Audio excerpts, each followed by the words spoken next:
Retour en force de Noël en partage à Visvillers. Après 2 ans de crise sanitaire, le concert organisé par l'association Aidons les enfants du monde fête ses 30 ans. 3 chorales du secteur et une soliste y ont participé cette année.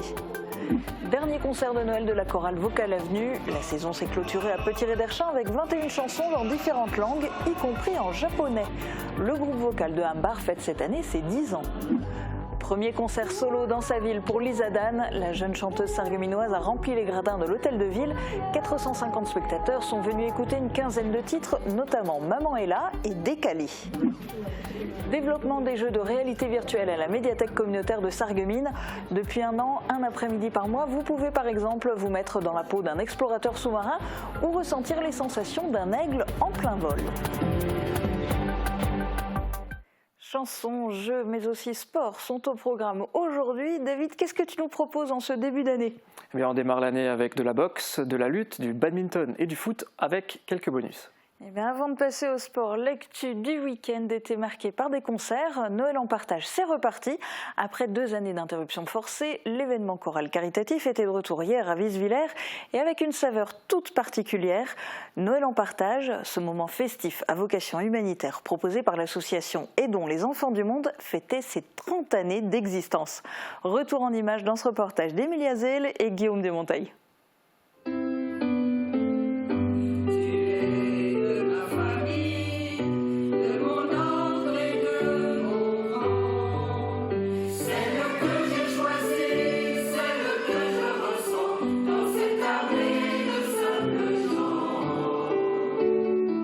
Après 2 années blanches pour cause de Covid, l'événement Noël en partage a repris ses droits et les participants ont rapidement retrouvé leurs habitudes, tant au niveau des chanteurs qu'au niveau des spectateurs.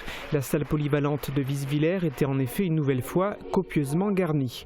De quoi donner du baume au cœur aux organisateurs, d'autant que cette année, c'était le 30e anniversaire de l'événement Noël en partage. Je n'ai pas vu ces 30 années passer, premièrement.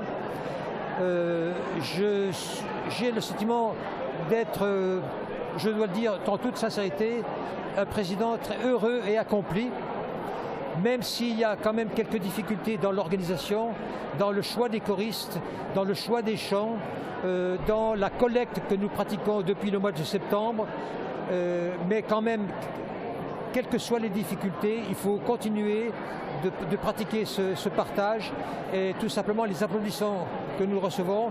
Vous m'avez entendu tout à l'heure dire que nous les transformons en encouragement. Donc on continue toujours, on ne s'arrête pas. 3 chorales et une soliste se partageaient l'affiche cette année. Le public a écouté Cassiopée du Val-de-Sarre, Méli-Mélodie de Petit-Réderchin, les choristes réunis du Val-de-Sarre et du Haut-Poirier, ainsi que Marie-Rose Touché de Vitrin. Autant d'artistes qui, par leur présence, permettent d'alimenter une vague de générosité. Et en 30 années, cela représente une somme importante. 878 222 € très exactement collectés. Et collectés et entièrement rétrocédés, donc à l'euro près, à tous les bénéficiaires dans le tiers-monde, mais aussi à Sarreguemines, à la conférence à Saint-Paul, donc les familles aidées par la conférence, et puis l'école, la nouvelle école Écréadis. En tout, les dons récoltés lors de cette manifestation sont reversés à 14 bénéficiaires. Cet argent sert à financer des actions pour la santé et la scolarité des enfants. Autre concert, la tournée de Noël de la chorale Vocal Avenue s'est achevée samedi soir à Petit-Réderchin. Les choristes ont chanté 21 chansons sur le thème de la nativité dans de nombreuses langues. Le groupe basé à Hambar possède un répertoire large avec des chants religieux traditionnels irlandais ou allemands et des chants plus modernes. Reportage d'Emilia Zell et Thibaut Desmerlet. Il aura fallu 10 mois aux membres de la chorale Vocal Avenue pour se préparer à ces concerts. Le groupe vocal a donné la dernière représentation de son spectacle de Noël. Les choristes ont interprété des chansons religieuses dans des styles traditionnels en latin et en français, mais aussi plus modernes en anglais, en allemand et en japonais. La chorale a choisi le thème de la nativité pour leur série de concerts de Noël. Oui, c'est encore le thème de Noël qu'on chante, bien qu'on soit à l'épiphanie, mais l'idée c'était de mélanger modernité et tradition. Donc il y a des chants très traditionnels, mais en mode gospel jazz, et puis il y a le typique gospel de la Nouvelle-Orléans évidemment, mais toujours sur le thème de Noël. Les spectateurs étaient nombreux à être venus assister au concert. Ils ont même réservé une ovation au groupe Vocal Avenue. Écoutez, c'était vraiment quelque chose d'exceptionnel qui nous laisse encore un petit peu dans la magie de Noël, avec des voix vraiment puissantes, très claires, qui nous emmènent en fait, c'est rempli d'émotions et oui, ça nous transporte dans la chanson, dans tous les pays, avec des sons un peu américains, un peu français et vraiment c'est génial d'avoir une prestation pareille. Composé de 27 choristes, ce groupe vocal basé à Ambach fête cette année ses 10 ans d'existence. Elle avait hâte de se produire dans sa ville natale. La jeune chanteuse Lisa Dan était en concert à l'hôtel de ville de Sarreguemines samedi soir. Accompagnée sur scène de 4 musiciens, c'est devant une salle comble qu'elle a interprété une quinzaine de titres. Elle nous a partagé ses impressions juste avant le concert. Reportage de Thibaut Desmerlet. Voyage, voyage, plus loin que la nuit et le jour. Voyage. Lisa Dan a donné son premier concert à Sarreguemines devant plus de 450 spectateurs. Après 2 mois de préparation, c'est avec beaucoup de bonheur qu'elle se produit sur la scène de l'hôtel de ville. Elle ne voulait pas décevoir son public samedi soir. Je pense que ça se voit, je suis très stressée, mais j'ai très hâte de rencontrer toutes ces personnes qui se sont déplacées pour venir me voir, ça va être génial. Ça a une saveur particulière pour moi, car c'est des gens que je connais, que j'ai déjà croisés dans la rue, des amis, de la famille. Elle était accompagnée sur scène de son compositeur et pianiste Emmanuel Zacharius, du guitariste Mathieu Marie, de la bassiste Emeline Fougeret et du batteur Mathieu Bonadio. Elle a interprété une quinzaine de titres. Il y avait dans la liste Maman est là et Décalé, mais aussi une bonne partie de covers et l'autre moitié des chansons inédites de son premier album. Chaque concert sont des tests entre guillemets, on regarde la réaction du public, quelle chanson a le plus plu. Voilà, chaque concert est différent, on verra bien si ce soir ça marche, on verra. Pour le moment, aucune date n'a été annoncée pour la sortie de son album. Je dirais peut-être avril-mai. Il y a eu beaucoup de travail, donc du coup on a repoussé un petit peu la date. J'ai pas envie de sortir quelque chose de bâclé, donc du coup on prend vraiment le temps de bien travailler les chansons, de bien modifier les détails, etc. Cinéma, concerts, émissions de télévision et nouvelles chansons, la jeune chanteuse sarregueminoise a plein de projets pour 2023.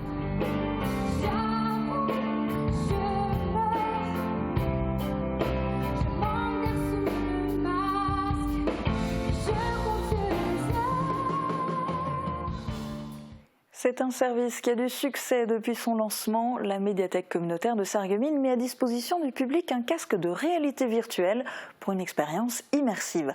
Gratuit, il attire les jeunes comme les adultes curieux et c'est ce qu'a pu constater Thibaut Desmerlet. Être dans la tête d'un explorateur sous-marin ou celle d'un aigle en plein vol. C'est une expérience que propose la médiathèque de Sarreguemines une fois par mois depuis 1 an.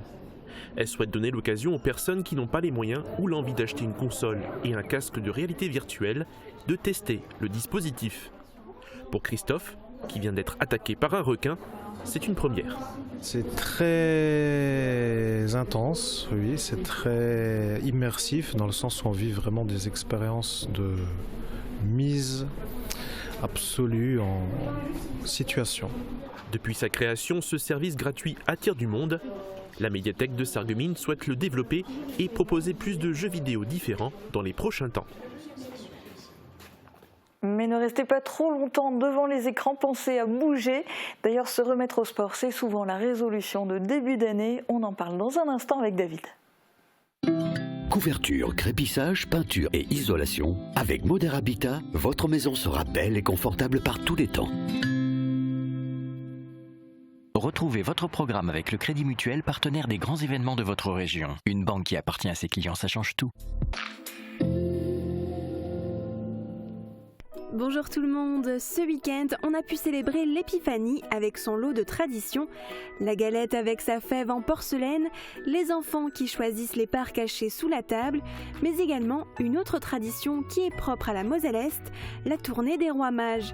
Samedi à Anchambert, 5 groupes d'enfants ont sillonné les rues du village, guidés par leur étoile.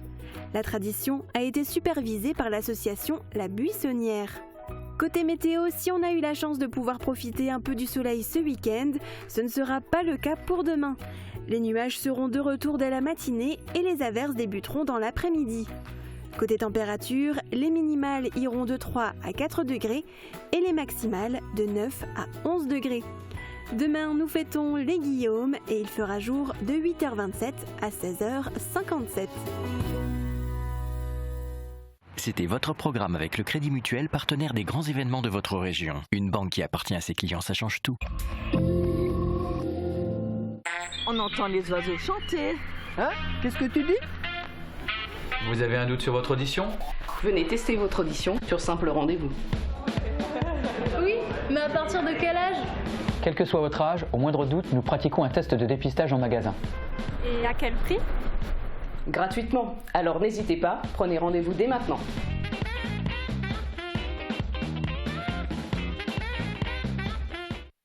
Anticiper, c'est l'avenir. Un slogan à l'image d'un président, d'une équipe, le groupe Wagner. L'aventure démarre en 2006. Eric Wagner crée un bureau d'études, Alliance Coordination. 3 ans plus tard, il donne naissance à WETP, Wagner Environnement Travaux Publics, puis s'installe en zone industrielle de Wouswiller. En 2016, WETP rachète CMIT, Cartographie Mesure, Investigation Technique. Ensemble, les 3 entreprises forment le groupe Wagner. Du particulier au collectif, le groupe intervient sur les raccordements, pose et enfouissement de réseaux gaz, électricité, éclairage public et télécommunications. Efficacité et sécurité sont assurées grâce à des outils dernier cri. Une confiance toujours renouvelée auprès des donneurs d'ordre, GRDF, Enedis et les collectivités locales. Avec une flotte de 40 véhicules et 50 collaborateurs, le groupe Wagner est soudé. L'équipe partage des moments de complicité. Après une année 2022 riche de belles réalisations, toute l'équipe du groupe Wagner vous souhaite une très belle année 2023, jalonnée de nouveaux défis.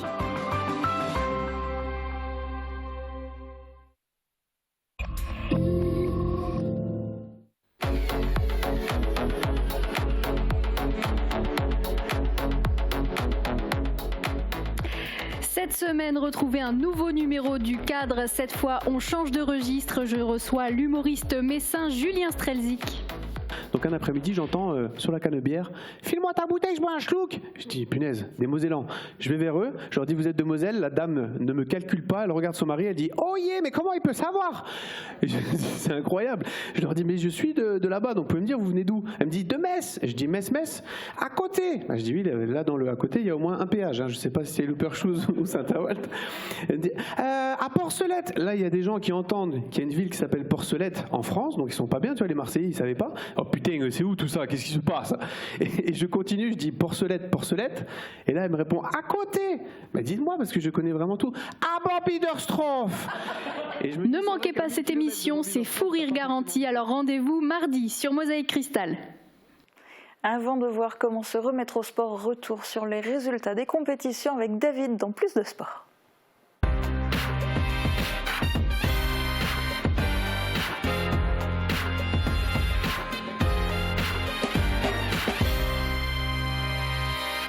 Direction le ring avec du K1. Si vous ne connaissez pas cette discipline, il s'agit d'un style de boxe dérivé du kickboxing. Dimanche avaient lieu les championnats du Grand Est au gymnase Henri Nominé de Sarreguemines. Une première pour le KBF Sarboxing en tant qu'organisateur. Une bonne partie des combattants du club se sont qualifiés pour les championnats de France. Le résumé dans ce reportage de Thibaut Desmerlet.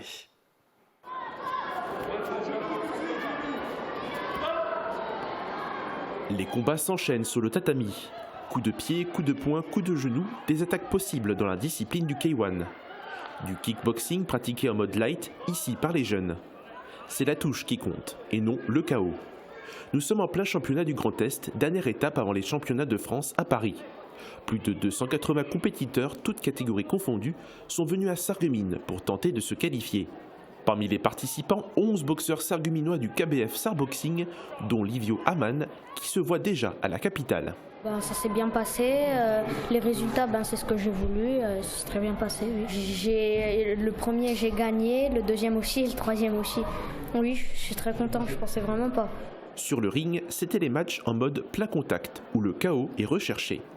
Nathan a gagné son premier match, mais il n'a pas pu aller à la finale et se qualifier. Oui, quand même déception parce que c'est un boxeur que j'avais déjà affronté, contre lequel j'avais perdu. Donc j'aurais espéré une revanche du coup, ce qui n'a pas été le cas malheureusement pour blessure. Du coup j'ai dû déclarer forfait et j'ai pas pu effectuer la finale. Pour le KBF Sarboxing, c'est une grande première. Le club a eu le défi d'organiser le tournoi à domicile. Il a été relevé haut la main avec l'aide de plusieurs bénévoles. Ben, c'est un pas en avant pour le club. Le club, il a maintenant, c'est sa 2e année. On avance bien, on a des bons compétiteurs, on a des bons résultats, autant national, international. Donc voilà, donc c'est un pas en avant pour nous, pour la ville, on met la ville en avant. On verra la suite maintenant pour les championnats de France, mais c'est de bon augure, on va dire. 7 combattants sur les 11 du club se sont qualifiés pour les championnats de France à Paris. Ils se dérouleront sur chaque week-end de février.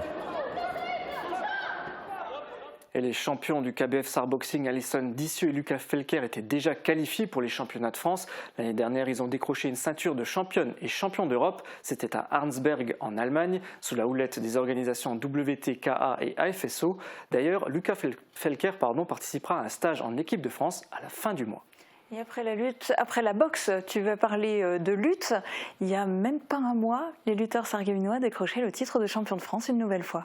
Oui, c'était la surprise de la saison. Après une victoire face au champion en titre Sotteville-les-Rouen et un nul contre Schiltigheim, les sarregueminois se sont hissés en tête du classement et ont été sacrés champions de France de première division. Après ce titre, en voici un autre. L'AS Sarreguemines Lutte a terminé à la première place du classement fédéral des compétitions individuelles. Alors de quoi s'agit-il? C'est le classement qui regroupe les performances de chaque lutteur à chaque tournoi. On parle de ranking national. Cela permet d'établir un classement des lutteurs mais aussi des clubs. En additionnant les performances des sarregueminois, le club s'est imposé en tête du classement, toutes catégories confondues, avec 500 points d'avance sur Clermont-Ferrand.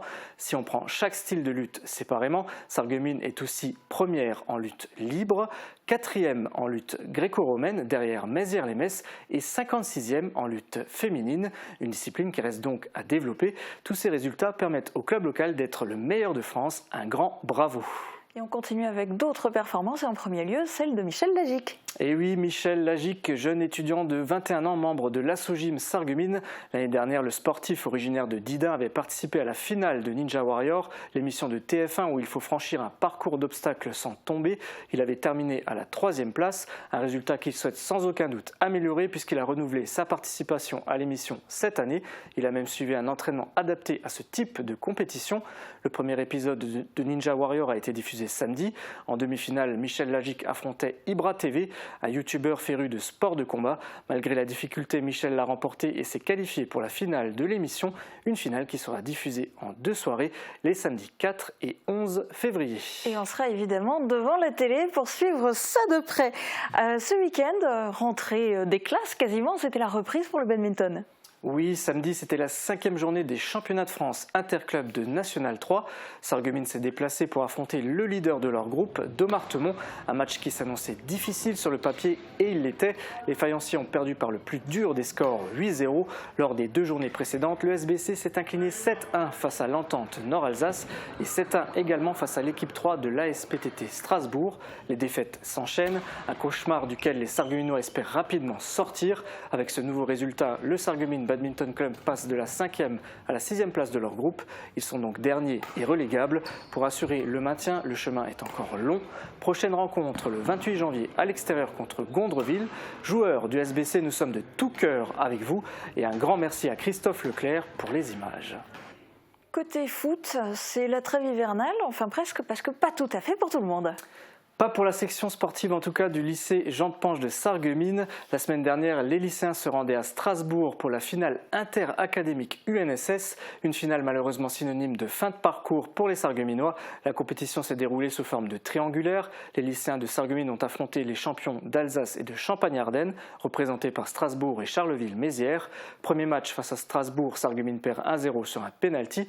Défaite ensuite 1-0 contre Charleville-Mézières, c'est ce que je viens de dire. La compétition s'arrête donc là pour le lycée Jean de Panche, malheureusement. On retiendra tout de même leur parcours puisqu'ils ont terminé champion de Moselle et champion académique UNSS, un résultat qu'ils n'avaient pas obtenu depuis la saison 2015-2016.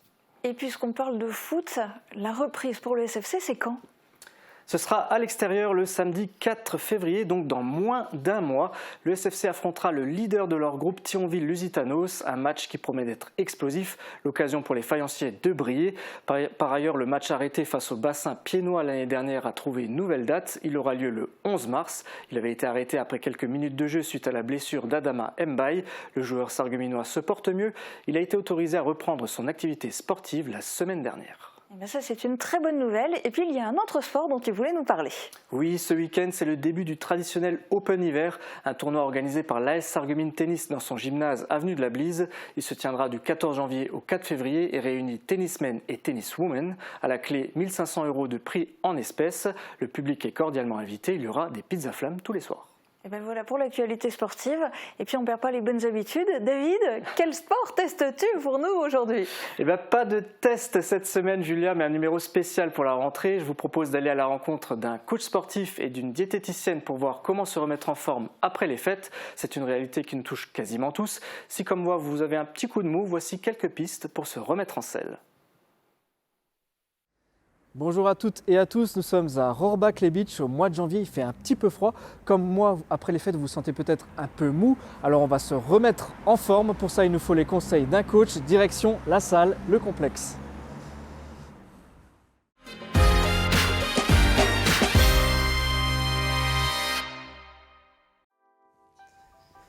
Salut Lénaïque. Salut David. Tu es l'un des coachs sportifs ici au complexe de Rohrbach. Oui, c'est ça. Là, je me sens un petit peu flagada, je reviens des fêtes. Déjà, dans un premier temps, est-ce que tu peux me dire quel est l'impact sur le corps? Alors bon, c'est vrai que les fêtes, c'est fun, hein, mais c'est généralement une période où les gens vont réduire leur activité physique, voire même arrêter. Et en parallèle, ils vont passer du temps avec leur famille, etc., manger de très bonnes choses.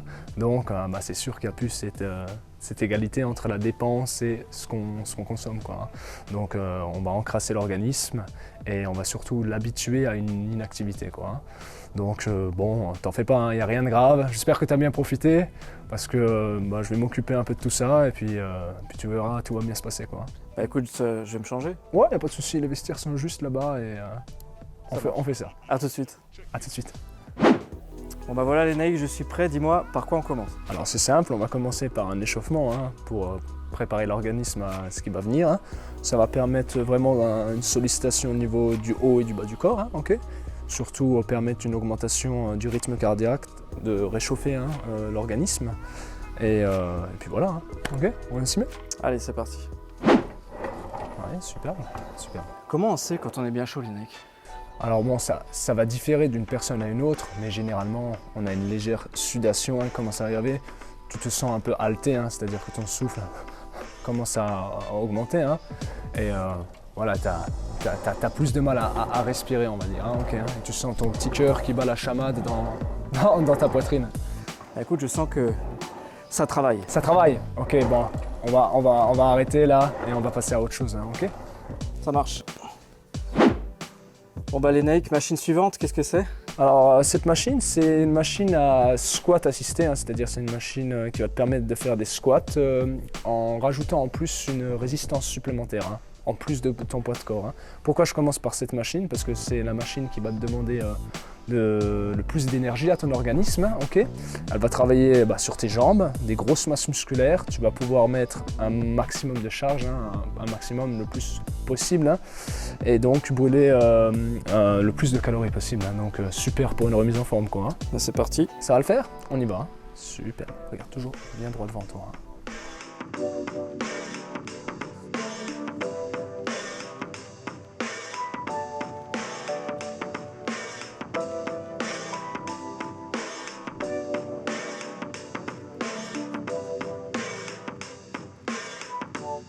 Bon bah Lénaïque, maintenant je fais dodo ou?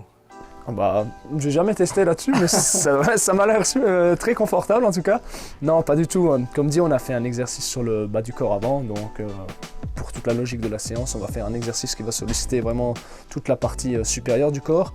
Toujours un exercice qui va solliciter un maximum de muscles, hein, de masse musculaire, donc pour permettre une dépense énergétique qui est la plus conséquente. Hein. Ok. Let's go. Ah, super.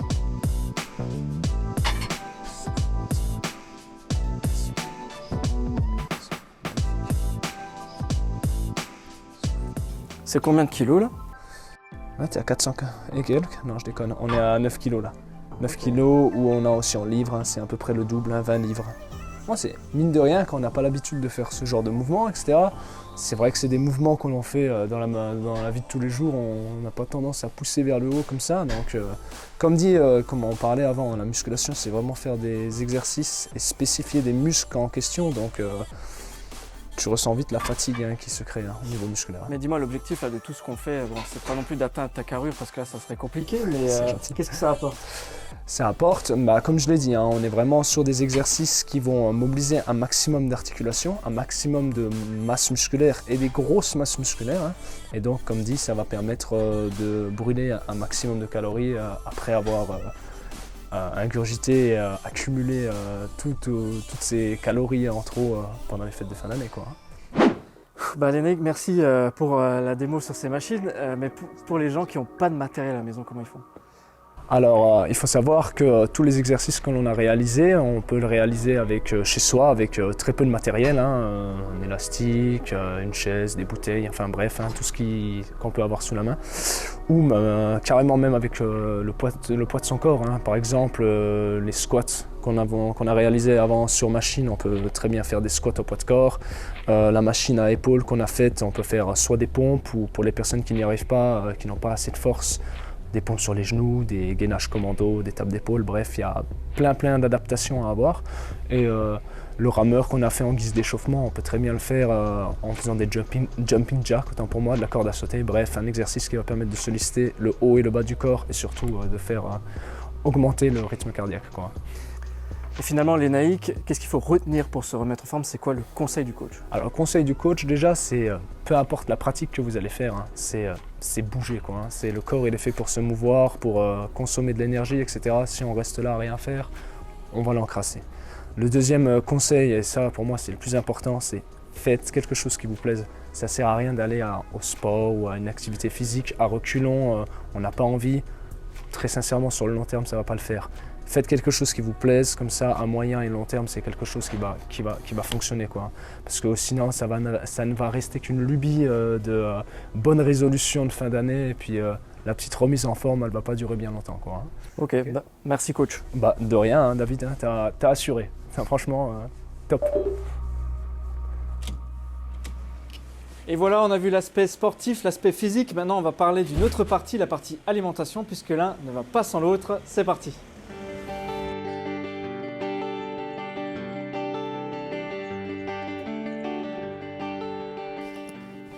Et voilà, nous sommes à Bettevillers, je suis chez Tiffany Wolf qui est diététicienne, on va aller la rencontrer. Salut Tiffany. Bonjour David. Là je reviens du sport et je t'avoue que j'aimerais avoir quelques conseils au niveau nutritionnel, est-ce que tu peux m'aider? Tu as frappé à la bonne porte, viens, je t'invite. Merci.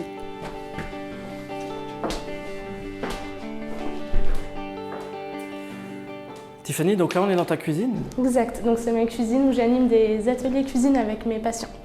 Ok, je vois que tu as préparé des petits plats, c'est très sympa, on va en parler tout à l'heure. Dans un premier temps, est-ce que déjà tu peux me dire qu'est-ce qu'il faut faire, ne pas faire au niveau nutritionnel quand on revient justement de la salle de sport, on a tendance à vouloir tout de suite se goinfrer?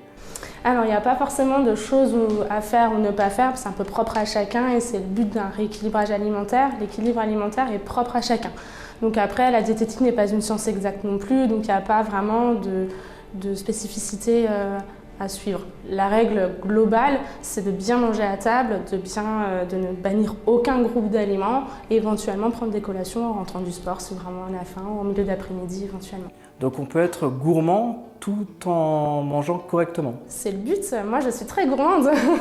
J'aime manger, je suis épicurienne, j'aime manger. Je ne me permettrai pas d'interdire à quelqu'un. À l'inverse, le but d'un diététicien, c'est justement d'apprendre aux gens à bien manger, à manger de manière équilibrée, en gardant le plaisir de manger. C'est le plaisir le plus simple de la vie, en gardant le côté gourmand. Et j'espère vous le montrer tout à l'heure avec mes recettes. Donc on oublie tout ce qui est régime. Alors un régime, c'est forcément par définition plus ou moins voué à l'échec. Par définition, un régime, c'est une alimentation dans laquelle on fait une éviction d'un aliment. Dans un rééquilibrage alimentaire, il n'y a rien qu'on évite. On a le droit de tout manger. Il faut savoir qu'aucun aliment n'est mauvais pour la santé, aucun aliment ne fait vraiment grossir, c'est toujours les excès. Il y a des aliments qu'on va pouvoir manger en plus grande quantité que d'autres, mais c'est hyper important de bien comprendre qu'on peut tout manger. Dans un régime, on enlève et c'est quelque chose qui forcément mène à l'échec par le biais de la frustration, par le biais de l'impact qu'on peut avoir sur notre organisme aussi. Là, on revient de la période de fête. Quel impact sur le corps quand on a bien mangé comme ça à des repas de Noël ou... Alors sur les repas de Noël, ce qu'on va avoir, c'est souvent des repas déjà très longs, des repas un peu gargantuesques, des repas un petit peu compliqués à digérer. Donc souvent au niveau de l'organisme, on va retrouver un état de fatigue. Le corps est en digestion pratiquement une bonne partie de la journée, donc souvent les gens se sentent un petit peu fatigués. Après, en soi, on ne va pas non plus, Noël c'est sur un certain nombre de jours sur le mois, on ne va pas non plus gâcher tout son mois ou toute son année parce qu'on a mangé correctement. Alors justement, tu nous as préparé des petits plats, c'est très gentil à toi d'ailleurs. Est-ce que tu peux nous les présenter un peu? Exact. Alors ça, j'ai préparé des petits plats. Alors le but aujourd'hui, c'était de vous montrer qu'on pouvait allier plaisir, gourmandise et surtout aussi budgétairement, parce que sur les fêtes de fin d'année, il faut aussi inclure sur le début d'année un budget qui est un petit peu plus restreint pour la majorité des Français. Donc aujourd'hui, le premier plat que j'ai fait, c'est des œufs cocottes. Donc c'est simplement un plat qu'on prépare en, allez, on va dire 10 minutes montre en main. On fait revenir des champignons, poireaux, on met des œufs, on met au four, voilà, tout simplement avec du type, une petite salade, rien de très compliqué, mais qui reste très gourmand et qui peut être parfum pour un repas du soir, par exemple. Donc ça peut être une entrée ou un plat? On peut très bien le manger en entrée, effectivement. À ce moment-là, on le fera juste avec un œuf. On peut le faire en version plat et on l'accommode un petit peu plus autour. Ok. Et à côté, un dessert? À un côté, ça peut être un dessert, c'est souvent un goûter que j'ai tendance aussi à conseiller à mes patients parce que c'est un goûter qui reste très gourmand. On est sur une poire qui est cuite alors qu'on a poché dans du thé avec de la cannelle pour rappeler un petit peu quand même encore Noël parce que souvent sur le début d'année on est un petit peu morose avec du chocolat puisque c'est quelque chose qui reste très gourmand avec quelques amandes effilées, un petit peu de coco histoire de faire joli, tout simplement. Ok, écoute, il y a encore un autre plat qui m'a pas échappé quand on est entré dans la cuisine. Moi, je vois quelque chose qui est dans le four. Qu'est-ce que c'est? Alors, je vais le sortir si tu veux. On va le regarder ensemble. Alors, ça... Hop là. Donc, on est sur un gratin, tout simplement. Alors, pourquoi j'ai décidé aujourd'hui de faire ce gratin? Pour plusieurs raisons. Parce que c'est un plat très rapide et c'est souvent un plat aussi où on va pouvoir manger les restes, les choses qu'on aime bien manger. Qu'est-ce que tu aimes manger en hiver? Bon, j'avoue que ce que je vois me plaît bien. Un fromage raclette, oui. C'est ça. Donc en fait, c'est un petit peu accommoder les restes de la raclette aussi, puisqu'on y retrouve les pommes de terre, on y trouve du jambon, on y trouve du fromage à raclette, on trouve plein de choses qui font sympa. Juste en version plus diététique, en y intégrant quelques légumes comme des poireaux, des carottes, on aurait pu y mettre des brocolis, on aurait pu mettre un petit peu tout ce qui reste un petit peu dans notre fond de frigo, tout simplement. Et donc ça fait partie d'un plat qui est bien rassasiant, parce que quand on mange ça, on est bien calé, qui n'est pas budgétairement très élevé, qui permet d'utiliser des restes et qui est assez facile à faire aussi, puisque bien évidemment quand on rentre du travail en fin de journée, on n'a pas non plus envie de passer 1h30 en cuisine. Et c'est aussi important de bien rappeler que manger diététique ne veut pas forcément dire passer 2 heures en cuisine, largement pas. Hein. Ok, bah écoute, je te remercie de nous avoir présenté ces petits plats. Peut-être que les gens qui nous regardent ont envie de savoir comment les faire. Alors justement, Tiffany a une page Facebook sur laquelle elle explique toutes les recettes et vous pouvez donc les retrouver sur Internet. Bah, Tiffany, je te remercie pour tout ça. Au final, j'ai envie de te dire qu'est-ce qu'il faut qu'on retienne pour se remettre en forme après les fêtes. C'est quoi le conseil d'or à suivre? Alors le conseil d'or, ça va être simplement de rééquilibrer sa journée, voire sa semaine, c'est-à-dire manger bien à table, manger des protéines, des féculents, des légumes, tout ce que vous avez envie de manger en essayant de tenir compte de l'équilibre de l'assiette et si besoin, se faire des petits goûters comme là des poires au chocolat, ça peut être d'autres types de goûters sur l'après-midi parce que l'après-midi est quand même longue et du coup ça permet de pouvoir tenir jusqu'au précédent repas en gardant un petit peu un côté gourmand également. Bah écoute, je te remercie. Je t'en prie, avec plaisir. Voilà, en espérant que ce qu'on vous a montré aujourd'hui vous donne quelques pistes pour vous remettre en forme. Il existe bien sûr plein de moyens différents de le faire. En tout cas, moi je vous souhaite encore une très belle année 2023 et je vous dis à la semaine prochaine.